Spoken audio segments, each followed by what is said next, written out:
Yep, because it's yeah, okay. I can hear It's you. always strange because it feels like you're talking to yourself. And so I've definitely had moments where I didn't have my mic on. I was talking for like a good minute. So yeah, thank you very much, everyone. I'm going to share my screen so we can jump right into this presentation. Okay, so my presentation today, Decentering the Tree Museum, Colonial Narratives in Environmental Conservation and Botanical Science. First of all, I'd like to thank the Ecological Landscape Alliance for having me as a speaker, and also for kind of getting in touch with me about this and giving such a great introduction. What we're going to talk about or think about in this presentation today is the ways that colonial history, so European Western colonial history, has kind of influenced how we now think about the environment, plant sciences, and ecological landscaping practices, just kind of everything all rolled up together. And with that, like what can thinking about that bring us as a benefit? Why might we actually want to think about that and visibilize those influences as we're talking about dominant narratives? And then from there, how can decolonization or decentering practices be applied in this context? So with my work in botanical gardens and public gardens, it was kind of tagged on at the end there, but my goal as a facilitator and a consultant and a researcher is to help public gardens reconcile their inherited colonial histories and complex modern identities in order to remain relevant, resilient, and connected. And so I've highlighted those two parts here, the inherited colonial histories, because whether we like it or not, or whether we're really aware of it or not, horticulture, at least in like the Western sense, has a really deeply rooted history in European colonization. And so even say if a botanical garden opened up in 2024, it might historically have nothing to do with that period of time, but it's still, as a botanical garden, the concepts behind a botanical garden are still rooted in that history.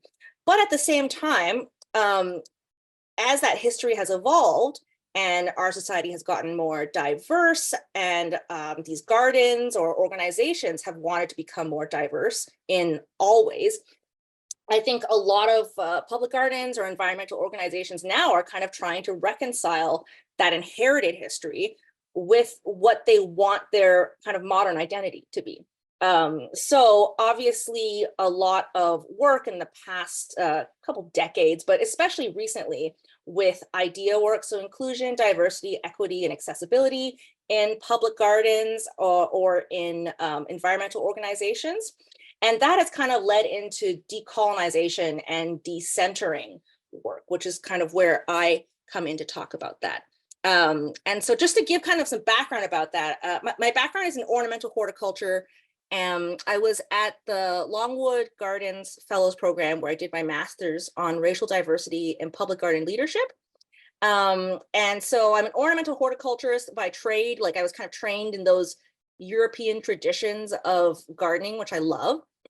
And now my doctorate is kind of looking at how we might apply, like as colonial entities, how does decolonization even fit with botanical gardens? Can you even decolonize something that is so inherently colonial in nature? And it's not going to be a yes or no answer, but that's just to kind of give some background on myself. And I wanted to kind of connect this with the title of this, which like Decentering the Tree Museum, with the Big Yellow Taxi song from Joni Mitchell. I'm sure most people know this song, but if you don't, this part is kind of like, they took all the trees and put them in a tree museum, and they charged the people $1.50 just to see them. Don't it always seem to go that you don't know what you got till it's gone? They paved paradise and put up a parking lot. And so I love this song. It's such a fun song. In the 70s at the time, it was like really showing a lot of environmental concern, especially towards Hawaii, which is where she wrote the song, I believe. And I like it for multiple reasons. And one of them is because it's actually a really great example to talk about some of these invisible narratives that it's very easy to take for granted. So things like Oh, thank you everyone for the accolades.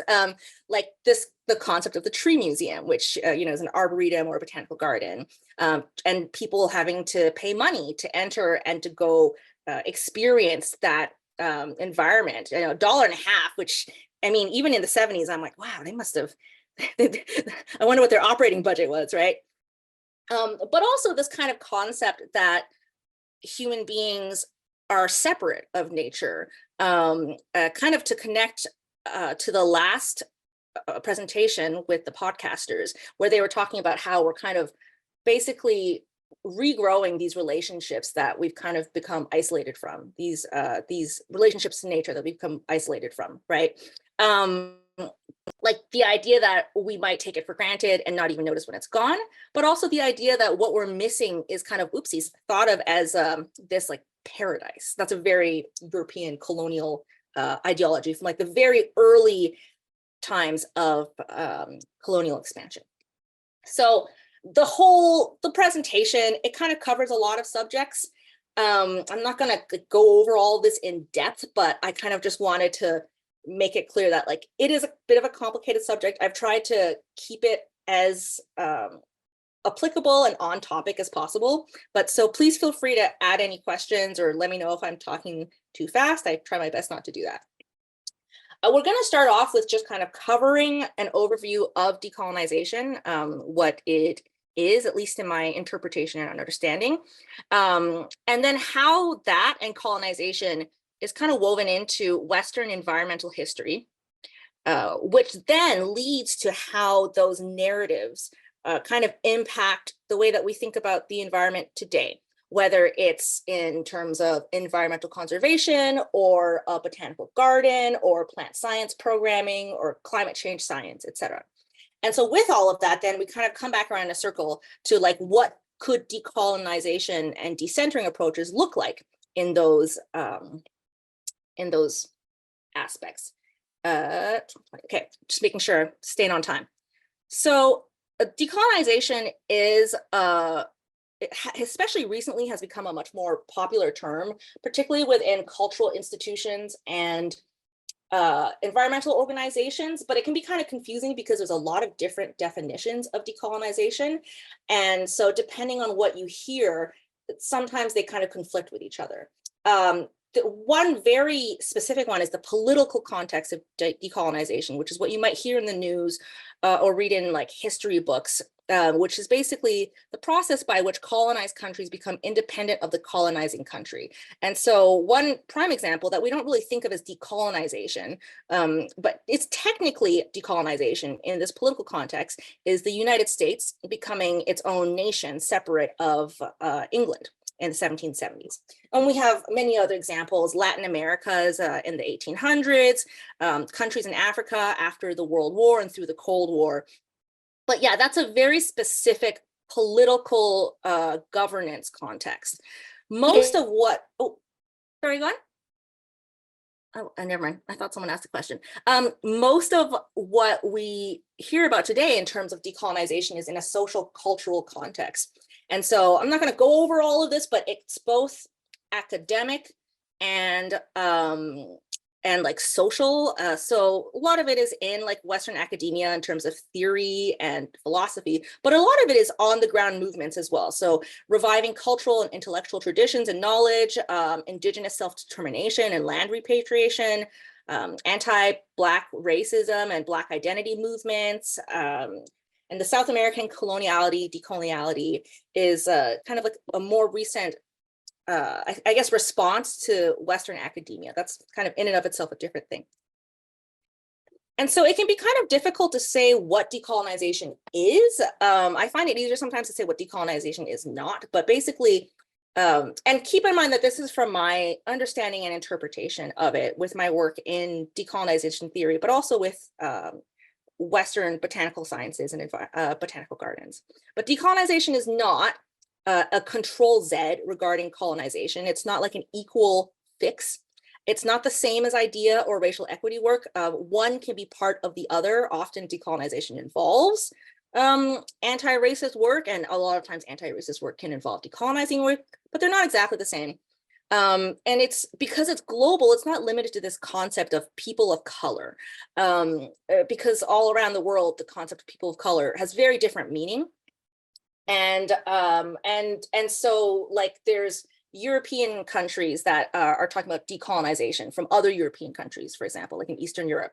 It's not about swapping positions of power, just like putting someone else up on the chair, even in the same position of power, or about overwriting, or kind of like, it's not about burning it all down and starting over, or like ignoring a certain part of history.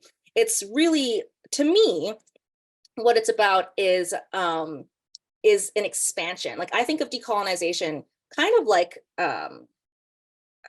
what is it called again?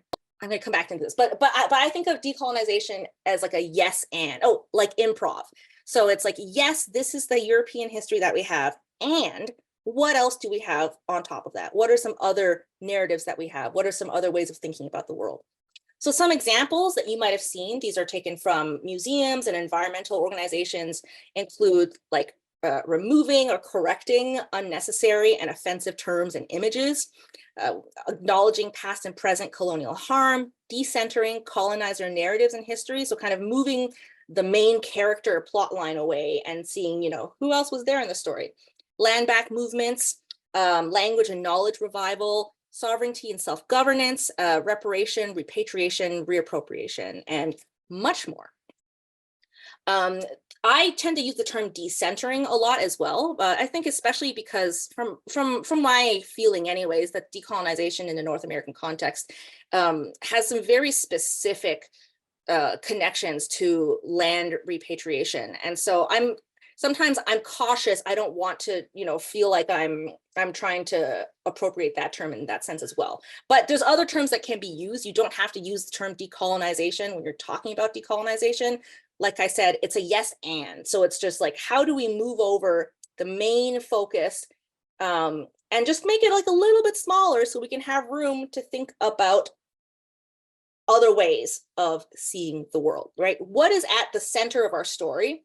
And how do we shift that center to make space for a more inclusive and equitable worldview? And in this case, in thinking about the environment and the ecology. And so this is kind of the key, like quote unquote definition for me.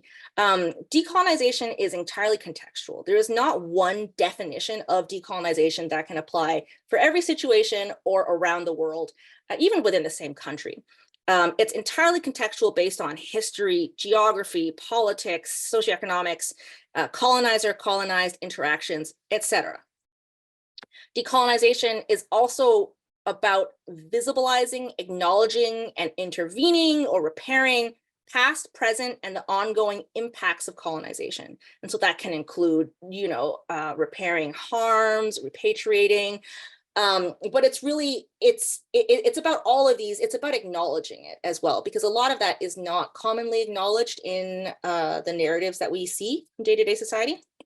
And finally, there can be no decolonization without thinking about colonization and its consequences and legacies in context of the world that we live in today. And that includes things that we might not necessarily associate with environmental subjects like poverty or income disparity and things like that. But yeah, a lot of the times when I'm trying to, the questions I get about decolonization is like, well, how do we think about decolonization with our garden? And my answer to that is usually, well, how does colonization relate to your garden or organization? What is the connection to colonial history and some of those ongoing dominant narratives that you might still have that then we can then take a look at, shifting away from. So to connect that to Western environmental history, very broad view, by the way, obviously concerns about the environment are not a recent thing. This is not my area of expertise. But as early as the ancient Roman times, there's records of concerns that human life, human expansion is impacting air and water quality, right? Obviously, in medieval Europe, big concern for pollution and epidemic disease effects on human health. And even ancient Chinese, Indian, and Peruvian kind of records about concerns on soil conservation and related practices. However, when we think about the quote unquote environment and environmentalism, most of what we're thinking about kind of started in 19th century in the European context. This is like post-industrial revolution, um, not necessarily post-colonial expansion, but post like the peak of colonial expansion, and a lot of concerns about pollution and degradation of the environment, particularly in Europe, kind of like the loss of countryside areas, and in North America, the loss of wilderness spaces, and an overall leading philosophy that the government should really take more of a hand in protecting and managing natural resources instead of just letting the free market take care of it. And so that kind of has like developed over time to what we think about as environmentalism or conservation or environmental protection today. Different kinds of resource conservation. John Muir had a great quote: humans should transform themselves from conquerors of nature to citizens of it, which is already, in my opinion, like a really telling way of how people, at least from the European context, thought about themselves in relation to nature. And then you see kind of in the 19th, 20th century, like a lot of the coalescing of nonprofit, non-governmental environmental groups, usually middle-class lobbying. And obviously, like in 2024, there's a diversity of environmental movements, including some more recent ones, right? Like sustainable horticulture practices, social and environmental justice. And I say recent within like the last like 50 years or so. But so that's kind of like just covering the environment movements and how we think about the environment. But what about the dominant narratives in these that might be visible or not visible? So kind of the reason I'm covering dominant narratives is because these movements and the way we think about nature, it's all a form of storytelling, like what this entire track is saying, right? We experience our lives and we experience the world around us in stories, and we share our world with other people also with stories, whether we do it consciously or subconsciously. And so when I say dominant narratives, what is dominant is shaped by the power, right? And so, for example, if I go to China, the signs will be in Chinese because the dominant language there is going to be Chinese, right? And that is partially a power thing, but also with the power of Western tourism, you're seeing a lot of signage now in English. It's a very basic example. But so what is dominant tends to shape the choices that then turn into choices in how we tell these stories, or who tells these stories, or where we're telling these stories, or how often we tell these stories. And so then that becomes a question of like, so what are the stories that we do and don't tell? And how might that affect how people feel about a landscape, about an environment, about a movement, about a subject, right? For a long time, I know that kind of the environmental cultural movements have been and still are concerned with reaching more racially diverse audiences, becoming more accessible, for example. That's not a new thing at all. A great example of this that I think is really interesting in terms of narrative. So a lot of my work with botanical gardens is kind of looking at the past and present like identity narratives around botanical gardens. Botanical gardens nowadays are really at the front line of plant science, biodiversity conservation, etc., which is like fantastic. They've really kind of cemented themselves like as a group of organizations for conservation and plant science protection. But I often find that there isn't that much of a connection, at least not in the same story. These are usually separate stories, but there isn't as much of a connection with the original point of botanical gardens, which was as parking lots for plant expeditions that would then go on to do research about agronomic economic crops that would then go on to make a huge profit for further imperial expansion. And so this is kind of like the historical narrative of botanical gardens. Lots of like, these Europeans discovered these plants. I love this one, Fathers of Botany, the discovery of Chinese plants by European missionaries. The guys in the costumes and the hats. I haven't actually fully read the book. I need to go through it, but that's always a funny one to me, right? Botanical exploration, plant exploration, which kind of gives this idea that I guess the rest of the world is empty and doesn't look at plants at all, ever. And so that's the interesting part to me, is that there's a disconnect between these narratives sometimes. And that's interesting to me because the history of this narrative is also what has led to this narrative today. A lot of our challenges with environmental issues, like invasive plants, are or like soil degradation, or soil degradation, or like loss of like biodiversity, are also kind of direct results of like capitalism, colonial expansion, and particularly in developing countries, the cutting down of large swaths of forests to make room for various plantations. Particularly kind of the history of the natural sciences and scientific imperialism is that plant science especially, which might not seem so huge now, but it contributed significantly to the colonial expansion of the West. That was the moneymaker at the time. The quote unquote discovery of plants and the evolution of Western science, including the classification of plants, was really all about being able to find what was going to be the most profitable crops. So for example, things like cinchona, which is where quinine comes from for malaria, the rubber wars, sisal, which is kind of used for rope, breadfruit, which was developed originally as a food crop for enslaved peoples, sugar, cotton, coffee, you name it, tea. And so with kind of the development of Western science is also the development of how we think about science today. And so I was always surprised to learn this, but the concept of scientific objectivity is actually pretty new. It's like Enlightenment era onwards. We didn't really think about science as an objective truth in the past, but with the evolution of science also came the evolution of classification. And here we see kind of a really good example of the dominant narrative in that, right? The classification was largely European in terms of who was doing it, who was recording the data, and who was making the decisions to classify what where. And so a great example of that, the Linnaeus Systema Naturae, which we are all probably familiar with for botanical classifications, but a lot of people don't know that it also included classifications for animals, including Homo sapiens. And at the time, with the dominant narrative of kind of like Europeans as being the most civilized, they literally kind of segmented Homo sapiens as a species. I don't know if it's like subspecies or what, but depending on their color, their kind of like bodily characteristics, but also their quote unquote like attitudes. Apparently I'm very opinionated, which is not unfair, so to speak. But you see this so much even today in like how a lot of indigenous or tribal objects or history shows up in natural history museums.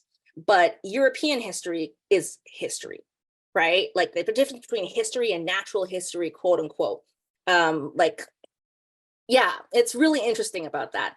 And also with these kind of narratives is, how should land be used? How is land meant to be used?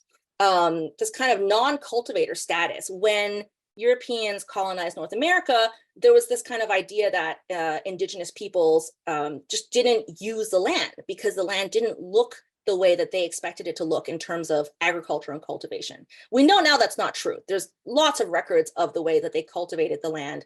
But at the time, it was kind of used as a justification for land dispossession and reallocation towards colonial interests, kind of like, well, there's all this land in this wilderness, it's not being used, let's get some European settlers in because they're not using it the way that we see it as being used, which is with fences, with rows, etc. And so a lot of that has kind of made its way into modern environmental narratives that have this kind of like touch of colonial history to them, whether we like it or not. And this is not about a good or bad binary. Like, don't feel bad if these are like common narratives to you, because they're common narratives to me as well. Like instead of like a good bad binary, I just want to encourage more of a thinking about like, hey, like where does that thought come from? Why do we think about it like that? Right? Things like this idea of the harmless plant explorer, like that's just really interested in science and passionate about science, like going off to find plants in another place. They usually don't mention that they're backed by like imperial military funding and that those plants then go on to make like millions of dollars for the empire, right? This idea that nature shouldn't be political because it's equal and it's universal. I mean, ideally not, but unfortunately it truly is, because people don't have equal access to it or equal representation in it. Assumptions about who does or doesn't care about the environment. Kind of like I mentioned at the beginning with the Joni Mitchell song, this idea that like just even the concept of nature, that nature is separate of us as human beings, is a really weird thing when you think about it. And it's not a universal idea. Lots of people, like lots of cultural traditions and cultural knowledges don't have this concept of nature versus human. It's just us, like we are part of the land is part of us, which is what I was kind of referring to thinking about the podcast session that just finished, when they're talking about like one of the parts of, for me, decolonization is kind of like rebuilding a lot of these relationships between us and the land, right? Whether you're a settler, whether you're indigenous or not. A lot of really interesting discussion these days, especially in like the ecological landscaping community, about native versus foreign plants or invasive or weeds, because these are all really heavily like laden words. There's a lot of baggage with this, right? A weed is just a plant that you don't want at the end of the day. And invasive and foreign, and I've had a lot of great discussions with native plant experts about, it's like, how far back do we call something native, right? Did it have to be introduced 250 years ago? Did it have to be here pre-European contact, right? Hawaii has a lot of canoe plants, so they're not, you know, they were brought by indigenous Pacific Islanders in their travels pre-European contact, but they weren't originally like quote unquote native to the island. And so another one is just like in general, scientific objectivity is very far removed from its European history. Which is what it is, but I think it's good to remember where it came from. Like I said, natural history versus history, this kind of like idea that we're conquering nature, with John Muir's quote about how, you know, we should be part of it instead of conquerors of it, etc. There's a lot of those. And so this is kind of like an example I use primarily as these dominant narratives for botanical gardens. Like you say botanical garden, we all think of this, right? And this is what I was trained on. Like, but these botanical illustrations, this idea of a plant as an individual, you know, kind of dissected, taken apart to all of its different parts, showing all of its parts, you know, flower, fruit, seed, regardless of season, clean paths, clear lines, clear taxonomic classifications, etc. And then this is another one that I really like to use, is beginning in the 1700s and in great numbers by the Victorian era, explorers traveled the world looking for new plant species to decorate gardens or to use as food and medicine. By 1900, explorers had traveled from Cape Horn in South Africa to Iceland in search of new plants. Scientists continue to travel to remote mountains and jungles to make the next great discovery. And so with this, it's like, what's the narrative here? Whose story is being told and whose story isn't, right? Who are we assuming that these scientists are? Now, obviously with STEM science, there's already a bias for it to be male, for it to be white, for example. But even just like, you know, explorers traveled the world, it really makes it sound like there's just nobody else on the planet and they're just finding these abandoned plant species. It's like me saying like, oh, well, I'm going to Boston and I'm gonna explore around Boston, but actually I have friends in Boston and I'm gonna stay with them, but I don't mention it. I just, you know, I've just like erased them from this narrative. And even like scientists, like what does that even mean? Like remote mountains and jungles, what do we mean by that, right? It has a very exotic sound to it. And the next great plant discovery, when really what they mean is like European plant discovery, because a lot of these plants have been quote unquote discovered and are being used and are part of a lot of traditions and social relationships. And so this all kind of leads to some of the challenges that we find today, or that I hear about today and read about in terms of environmental organizations and public gardens, because a lot of what we think about as environmentalism developed from the activism of middle to upper class European males in the 18th and 19th century, or European American.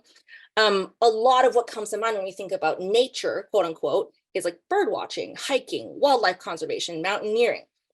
And because of that, people who don't have as much access to it, which historically, lower class, people in the lower working class, people in the low income class, people of color, it's assumed that they're not interested. And so, I mean, as early as the 60s, there's been like research and kind of outcry for environmental organizations to kind of take some more responsibility or to be more reflective about what they consider to be, quote unquote, the environment.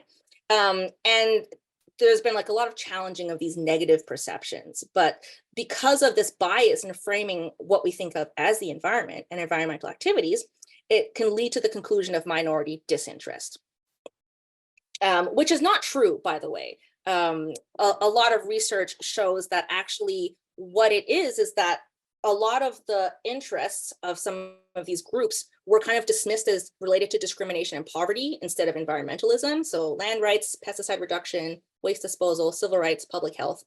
And also due to people being less geographically and financially mobile, a lot of what we associate with nature and environment, at least for me anyways, is national parks and camping. And you've got to be able to drive all the way out there. It's expensive, it's far to go, paying a lot of money to sleep outside on the ground. And so people are often more likely to be involved in their local city parks or outdoor spaces.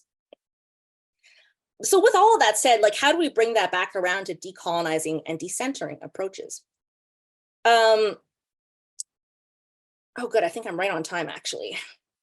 Because the whole point at the beginning is that there is no one approach to decolonization and approach to decentering, because each situation is unique and contextual to the history of colonial connections.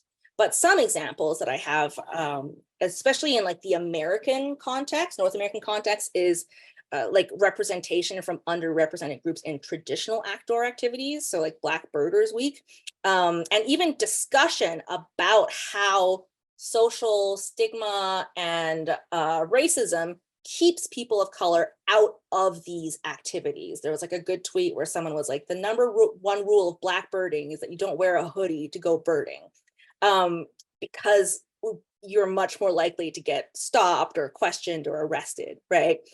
Creating more opportunities to access these traditional conservation spaces, which can be very far away, which can require a lot. There's like a lot of barrier to entry to go to national parks. Apart from money, it's also knowledge, like knowing how to engage with it, knowing what to bring for it.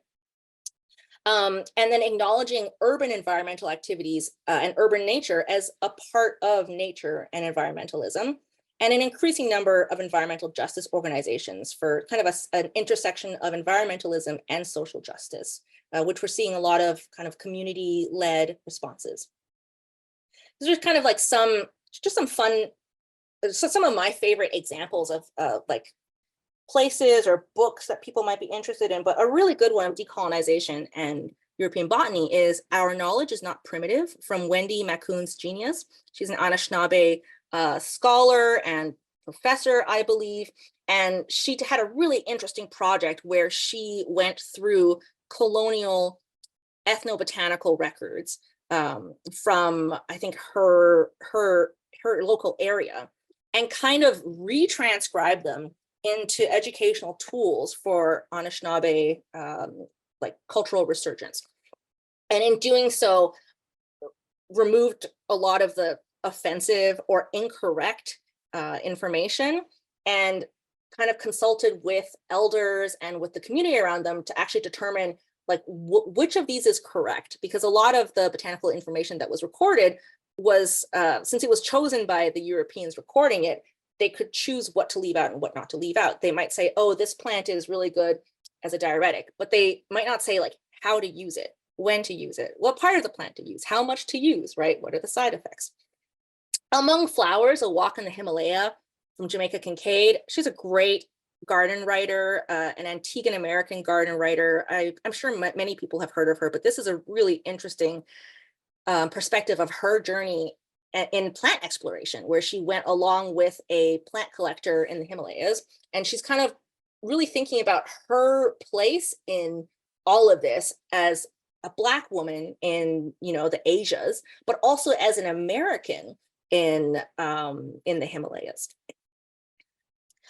This is a really cool exhibit from the Montreal Botanical Garden, which I love. They have a really interesting First Nations garden, kind of going back to what I said about cultivator status and what we think about as cultivation. The First Nations garden is really interesting because it doesn't look like what European gardens traditionally look like, but it is nevertheless very cultivated and interpreted. It looks like what Europeans think of as nature. And when I say Europeans, I mean like historically, by the way, like I'm including I mean Western world, like including myself in this. If you ever get a chance to see the First Nations garden, really, really cool place to see. Really great way to kind of, I think, open up the way that you think about gardens and gardening and horticulture and cultivation. This is, I believe, part of that. Yeah, I believe this is also part of that garden, with culturally important crops around the side, corn, tobacco.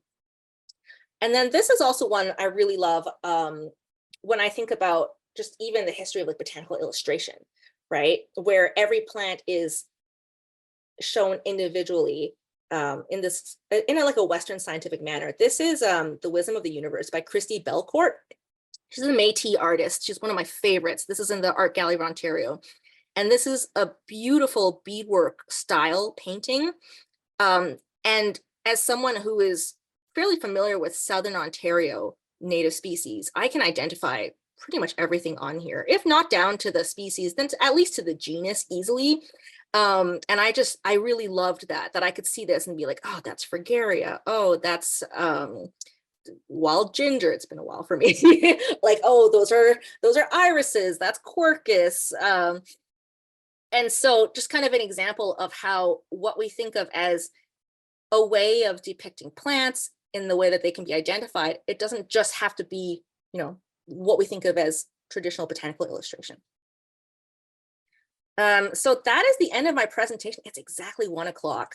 I am so good at this. Oh my gosh. The name of the artist for The Wisdom of the Universe is Christy Belcourt. I'm just going to type it in there.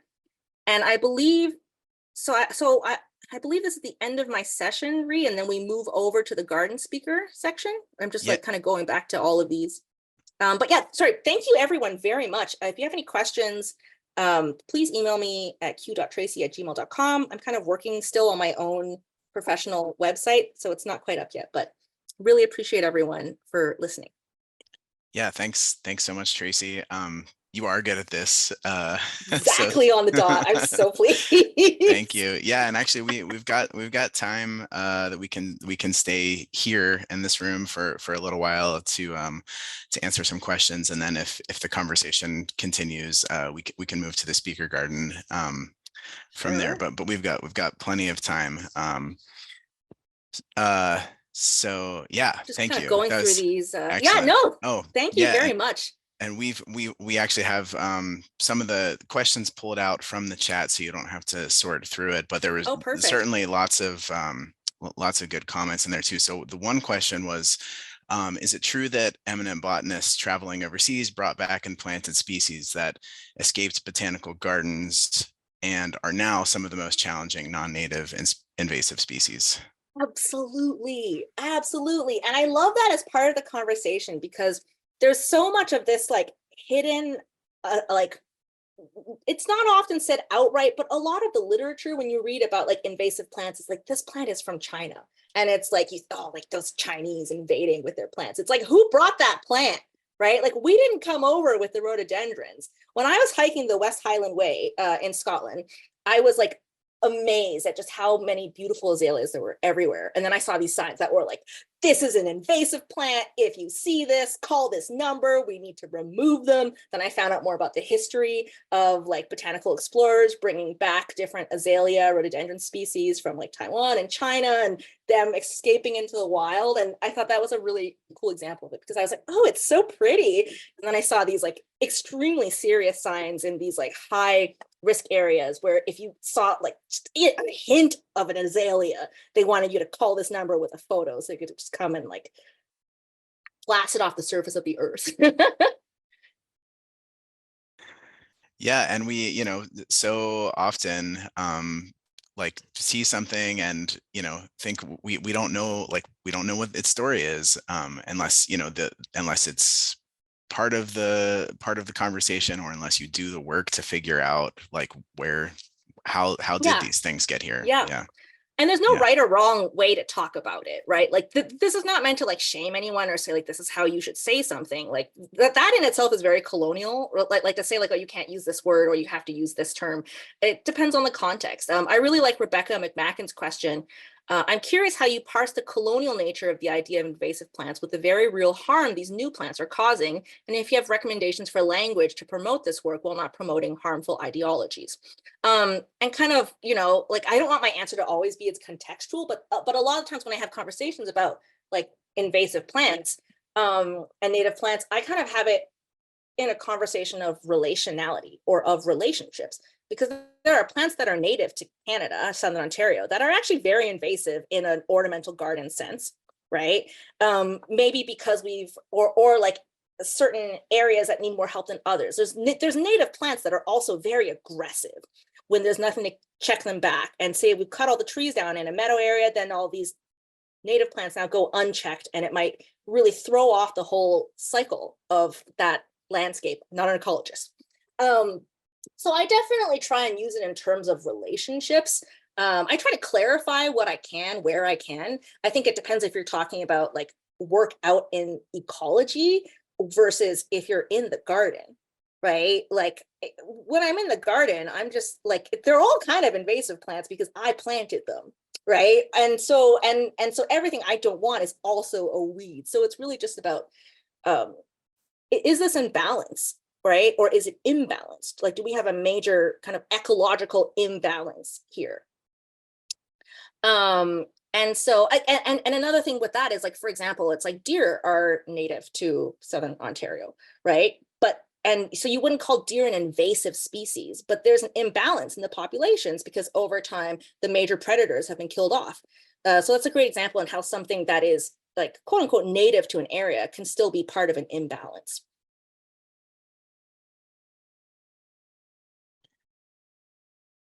Yeah.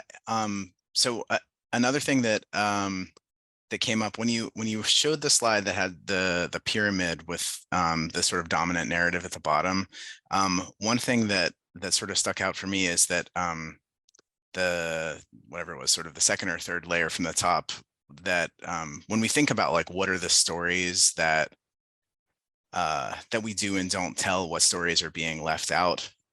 Part of the challenge when if you're sort of like at the top of the pyramid looking down at that, that it's hard to see what you're missing, like to ask the question like what stories aren't being told, or what, you know, what isn't being included, is obviously a great question to be asking, and a great thing to be exploring.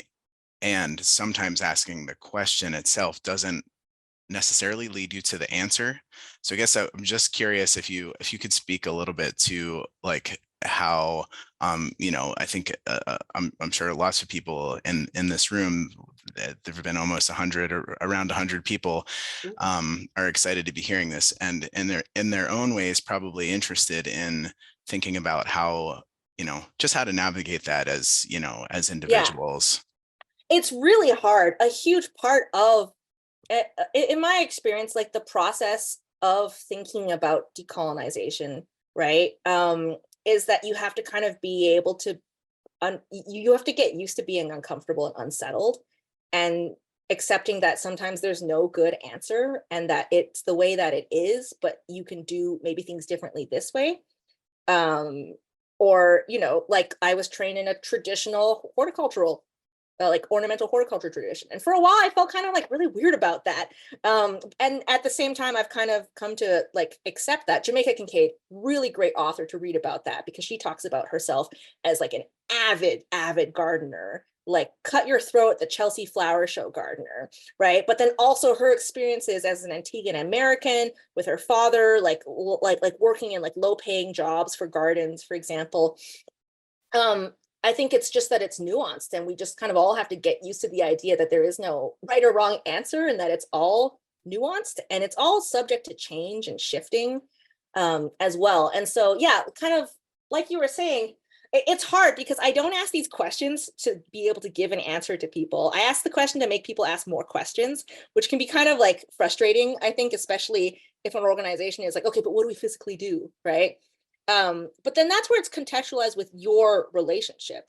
So maybe if your organization is like not historically involved in, I don't know, like the Colonial Botanical Garden enterprise, but you want to, you know, highlight that, or like I said, it's a yes and thing.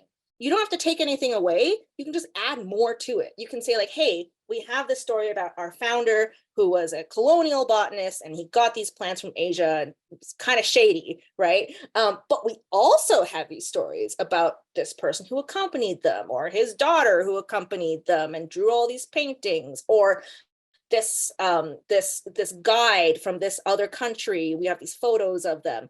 Like, how do we just make it more rich? How do we throw more in there? And that also tends to be a better way to talk about things when people are uncomfortable about it too, because it's like very rare that people are going to say like, no, we don't want more, right? Like if you're trying to say, oh, we're going to take away this story and replace it with another story, people, you know, understandably, there could be some concerns about that. But if you say like, well, we have this story and we want to add on this other story, it's kind of hard to say like, no, I don't want that other story without sounding like a bit of a jerk. Also love this recommendation for the Paddington movie tackling the issue of colonial exploration and its effects on habitat and communities. I haven't seen it yet, but I need to go watch it. Sorry, I just saw that. And then also Russ Cohen's comment about food lock on while the law foraging. Absolutely. Just even if you look at like some newspaper studies about like what's considered like looting versus like finding based on, you know, just like what someone looks like, right? Like foraging can very easily become trespassing and theft.